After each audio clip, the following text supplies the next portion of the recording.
ನಮಸ್ತೆ ಎಲ್ರಿಗೂ. ಕರ್ನಾಟಕ ಸರ್ಕಾರದಿಂದ ಒಂದು ಲೇಟೆಸ್ಟ್ ಅಪ್ಡೇಟ್ ಬಂದಿದೆ. ಅಂದರೆ ಕರ್ನಾಟಕದಲ್ಲಿ ಆಸ್ತಿಗಳ ನೋಂದಣಿ ಏನಿದೆ ಅದು ಈ ಖಾತಾ ಕಡ್ಡಾಯ ಮಾಡಿದ್ದಾರೆ. ಯಾವಾಗಿಂದ ಅಂತ ನೀವು ನೋಡೋದಾದರೆ ಕಂಪ್ಲೀಟ್ ವಿಡಿಯೋನ ನೋಡಿ ನಿಮಗೆ ಗೊತ್ತಾಗುತ್ತೆ. ಸೆಪ್ಟೆಂಬರ್ 28ನೇ ತಾರೀಕಿಗೆ ಏನು ಪೇಪರ್ ಮುಖಾಂತರ ಒಂದು ಖಾತಾ ಮಾಡ್ತಿದ್ರು ಅದು ಲಾಸ್ಟ್ ಆಗಿದೆ. ಓಕೆನಾ. ಸೊ ಇವಾಗ ಏನು ಹೇಳಿದ್ದಾರೆ ಅಂದರೆ ಕರ್ನಾಟಕ ಸರ್ಕಾರ ಅಕ್ಟೋಬರ್ ತಿಂಗಳಿಂದನೇ ಜಾರಿಗೆ ಬರುವಂತೆ ಆಸ್ತಿಗಳ ನೋಂದಣಿಯಲ್ಲಿ ಮಹತ್ವದ ಬದಲಾವಣೆ ಮಾಡಿದ್ದಾರೆ. ಈಗಾಗಲೇ ಕಂದಾಯ ಇಲಾಖೆ ನೋಂದಣಿ ಮತ್ತು ಮುದ್ರಾಂಕ ಇಲಾಖೆಯ ಕಾವೇರಿ 2 ತಂತ್ರಾಂಶದೊಂದಿಗೆ ಈಗಾಗಲೇ ಸಂಯೋಜಿಸಲಾಗಿರುವ ಈ ಆಸ್ತಿ ತಂತ್ರಾಂಶವನ್ನು ಈ ಖಾತಾ ತಂತ್ರಾಂಶವನ್ನು ಇತರ ಎಲ್ಲ ಜಿಲ್ಲೆಗಳಿಗೂ ವಿಸ್ತರಿಸುವ ಬಗ್ಗೆ ಆದೇಶ ಹೊರಡಿಸಿದ್ದಾರೆ. ಇದಕ್ಕೆ ಪೂರಕವಾಗಿ ಸಚಿವ ಕೃಷ್ಣ ಬೈರೇಗೌಡರು ಕೂಡ ಕೆಲವೊಂದು ಮಾಹಿತಿ ನೀಡಿದ್ದಾರೆ. ಅಂದರೆ ಗ್ರಾಮೀಣ ಪ್ರದೇಶದಲ್ಲಿ ಕೃಷಿಯೇತರ ಚಟುವಟಿಕೆಗೆ ಬಳಸಲಾಗುವ ಜಮೀನನ್ನು ಈ ಸ್ವತ್ತು ಎಂದು ಕರೆದರೆ, ನಗರ ಭಾಗದಲ್ಲಿ ಇದನ್ನು ಈ ಆಸ್ತಿ ಎಂದು ಕರೆಯಲಾಗುತ್ತದೆ ಅಂತ ಕೂಡ ಹೇಳಿದ್ದಾರೆ. ಅಂದರೆ ಗ್ರಾಮೀಣ ಪ್ರದೇಶದಲ್ಲಿ ನಾವೇ ಅಂತೀವಿ ಈ ಸ್ವತ್ತು ಅಂತೀವಿ, ಇಲ್ಲಿ ಅದನ್ನು ಈ ಆಸ್ತಿ ಅಂತ ಕೂಡ ಕರೀತಾರೆ, ಅಂದರೆ ಸಿಟಿನಲ್ಲಿ. ಓಕೆನಾ. ಸೆಪ್ಟೆಂಬರ್ ತಿಂಗಳಲ್ಲಿ ನೋಂದಣಿಗೆ ಪ್ರಕ್ರಿಯೆಗೆ ಈ ಖಾತಾ ಕಡ್ಡಾಯ ಎಂಬುದು 12 ಜಿಲ್ಲೆಗಳಲ್ಲಿ ಆಲ್ರೆಡಿ ಅನುಷ್ಠಾನಗೊಳಿಸಲಾಗಿತ್ತು, ಇನ್ಕ್ಲೂಡಿಂಗ್ ಬೆಂಗಳೂರು ಸೇರಿ. ಇವಾಗೇನಾಗಿದೆ ಅದನ್ನು ರಾಜ್ಯಾದ್ಯಂತ ಅಂದರೆ ಅದನ್ನು ವಿಸ್ತರಿಸಲಾಗುತ್ತಿದೆ. ಅಕ್ಟೋಬರ್ನಿಂದಲೇ ರಾಜ್ಯದಲ್ಲಿ ಪೇಪರ್ ಖಾತಾಗಳ ಆಧಾರದಲ್ಲಿ ಆಗುತ್ತಿರುವ ನಕಲಿ ನೋಂದಣಿ ತಡೆಯಲು ಈ ಖಾತಾ ಕಡ್ಡಾಯಗೊಳಿಸಲಾಗಿದೆ ಅಂತ ಕೂಡ ಸಚಿವರು ತಿಳಿಸಿದ್ದಾರೆ. ಇಲಾಖೆಯಿಂದ ಅಧಿಕೃತ ಆದೇಶ ಏನು ಒಂದು ಕಂದಾಯ ಇಲಾಖೆ ಇದೆ ಅದರಿಂದ ಅಧಿಕೃತ ಆದೇಶ ಹೊರಡಿಸಿದ್ದಾರೆ. ಓಕೆನಾ. ಸೊ ಯಾವುದೆಲ್ಲ ಒಂದು ಸರ್ಕಾರದಿಂದ ಅಂದರೆ ಯಾವುದೆಲ್ಲ ಒಂದು ಕರ್ನಾಟಕ ರಾಜ್ಯಕ್ಕೆ ಸೇರುತ್ತೆ. ಓಕೆನಾ. ಸೊ ಎಲ್ಲೇ ನೀವು ಏನೇ ಒಂದು ಮಾಡಿಸ್ಬೇಕು ಅಂದರೆ ಅದು ಈ ಖಾತಾ ಕಂಪಲ್ಸರಿ ಅಂತ ಕೂಡ ಹೇಳಿದ್ದಾರೆ. ಸೊ ಇದು ಕಾವೇರಿ 2 ತಂತ್ರಾಂಶದೊಂದಿಗೆ ಅವರು ಸಂಯೋಜನೆ ಮಾಡ್ತೀವಿ ಅಂತ ಹೇಳಿದ್ದಾರೆ. ಓಕೆನಾ.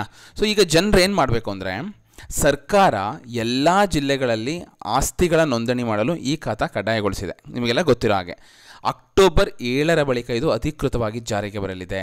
ಓಕೆನಾ. ಸೊ 12 ಜಿಲ್ಲೆಯಲ್ಲಿ ಆಲ್ರೆಡಿ ಜಾರಿಗೆ ಬಂದಿದೆ. ಇವಾಗ ಅಧಿಕೃತವಾಗಿ ಅಕ್ಟೋಬರ್ 7ರಿಂದ ಮಿಕ್ಕಿರೋ ಜಿಲ್ಲೆಗಳಿಗೆಲ್ಲ ಅವರು ಒಂದು ಆದೇಶ ಹೊರಡಿಸಿದ್ದಾರೆ. ಯಾವ್ಯಾವುದು ಅಂತ ನೋಡೋದಾದರೆ ಓಕೆನಾ.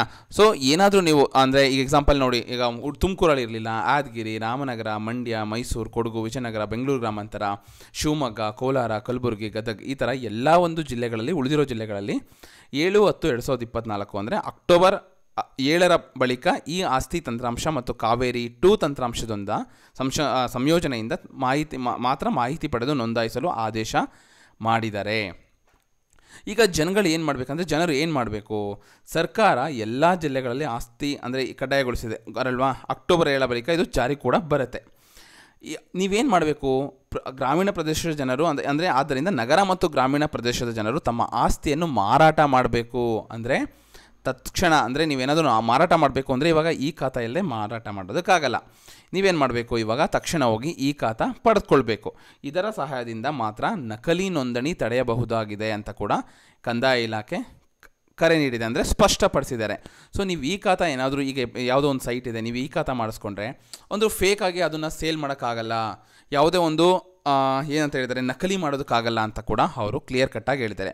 ಸೊ ನಿಮ್ದು ಯಾವುದೇ ಒಂದು ಪ್ರಾಪರ್ಟಿ ಇದ್ದರೂ ಈ ಖಾತಾ ಕಂಪಲ್ಸರಿ. ಓಕೆನಾ. ನಿಮ್ಮ ಸೈಟ್ ಆಗಿರ್ಬೋದು ಅಥವಾ ಯಾವುದೋ ಒಂದು ಜಮೀನಾಗಿರ್ಬೋದು, ಹೋಗಿ ಇಮಿಡಿಯೇಟಾಗಿ ನೀವು ಈ ಖಾತಾ ಮಾಡಿಸ್ಕೊಳ್ಳಿ. ಓಕೆನಾ. ಇದರಿಂದ ಮತ್ತು ಬೆಂಗಳೂರು ನೀವು ಗೊತ್ತಿರೋ ಹಾಗೆ BBMP ವ್ಯಾಪ್ತಿಯಲ್ಲಿ ಈ ಖಾತಾ ಕಡ್ಡಾಯಗೊಳಿಸಿದ್ದಾರೆ ಆಲ್ರೆಡಿ.